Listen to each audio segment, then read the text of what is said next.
So let's solve some more problems involving ratios. So here we have Mr. Ray, who's going to use red paint, and he is going to use blue paint, and the ratio is going to be 3:2. Okay, so the red to blue ratio is 3:2. Okay, so now so let's make the red and the blue paint. So here's a ratio, and there are three portions of red, and there'll be two portions of blue, whatever the units are. So here's the portion that we have. Now the claim is he is using 12 liters of, so he's going to use 12 liters of the red paint. So now we want to find out how many liters of the blue paint did he use. Well, clearly, if he's using 12 liters of the red paint, this implies that one of these boxes um, is going to be, one box is going to be equal to 4 liters.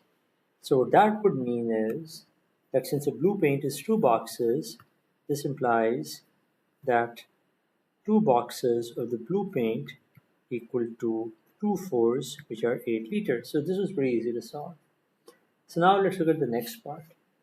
So now the claim is that he has just constructed 10 liters of paint. So again, the problem is the same. He is going to use the paint in the ratio 3:2, and he has a total of 10 liters of paint. So this is 10 liters of paint. Okay, so if he has 10 liters of paint, so what would it mean? Well, this clearly means that any one of these boxes must be equal to 2 liters, right? Because there are 5 boxes, 1, 2, 3, 4, 5, and the 5 boxes, which are equal, make up 10 liters, so that one box must be 10 over 5, which is 2 liters.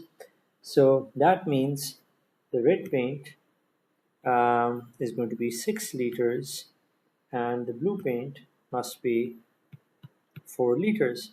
So this is a pretty easy problem to solve once you use the bar model, and it really helps to use the idea of proportions. So because he's maintaining proportions. So let me try to explain this thing, that when you say something is in the ratio of 3:2, it could mean, so what that means is that he is using 3 liters of red paint and 2 liters of blue paint. But it could also mean that because for every 3 liters of red he is using 2 liters of blue. So that would also mean that for every, so if he uses 6 liters of red, then he must use 4 liters of blue. And if he uses maybe 9 liters of red, he is going to use 6 liters of blue. And all of these are in the same proportion. So in proportion or in the same proportion. So you call them, they're all in proportion, or you can say they're in the same proportion, or you can say they are equivalent ratios. The idea is the same. Okay.